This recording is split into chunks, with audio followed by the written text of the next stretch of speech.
কুড়িগ্রামে রোজাকে সামনে রেখে বেড়েছে বেশ কিছু পণ্যের দাম। বাজার পরিস্থিতি জানাতে জিয়া বাজার থেকে সরাসরি যুক্ত হচ্ছেন প্রতিনিধি মনোয়ার হোসেন লিটন। আমরা কিছুক্ষণ আগেই কিন্তু আমাদের ময়মনসিংহ প্রতিনিধির সাথে কথা বলছিলাম। সেখানে তেল সরবরাহ ঠিকমতো পাচ্ছেন না বিক্রেতারা, এমন একটু অভিযোগ করছেন। পাশাপাশি রমজান উপলক্ষে সবকিছুর দামই একটু বাড়তি বলছিল। আপনি সেখানে কি দেখছেন জানাবেন। কবিতা, আপনি যেমনটা বলছেন কুড়িগ্রামের বাজার যে পরিস্থিতি সেটি আমি সকাল থেকে একটু পর্যবেক্ষণ করেছি।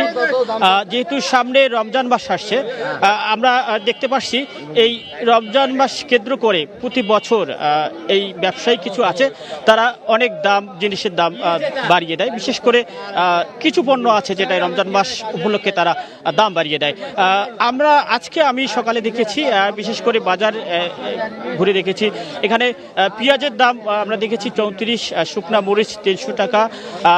সেই সঙ্গে লেয়ার যে মুরগিটা আছে সেই মুরগিটার দাম আমরা দেখেছি 320 টাকা, ব্রয়লার 190 টাকা, এবং গরুর মাংস দেখেছি 700, এবং যে আপনার ছাগল বা যে খাসির মাংসটা 1000 টাকা কেজি দেখেছি। সেই সঙ্গে ছোলা বুট 100 টাকা, এবং চিনির দাম আমরা দেখেছি 120 টাকা কেজি।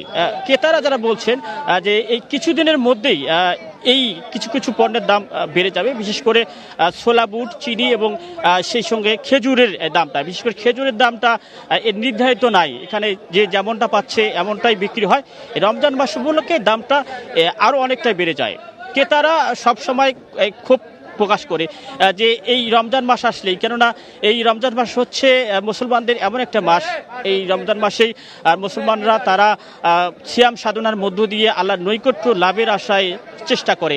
এই দামগুলি বাড়ার কারণে, যেহেতু এই রোজাদাররা ম্যাক্সিমাম মধ্যবিত্ত, নিম্ন মধ্যবিত্ত, সে কারণে তাদের কষ্ট এবং ভোগান্তি অনেক বেড়ে যায়। তারা মনে করে যে যারা বাজার মনিটরিংয়ে আছে তাদেরকে অবশ্যই এই বিষয়গুলি একটু দেখা দরকার, কেননা এখানে তাদের কষ্ট এবং ভোগান্তি অনেক বেড়ে যায়।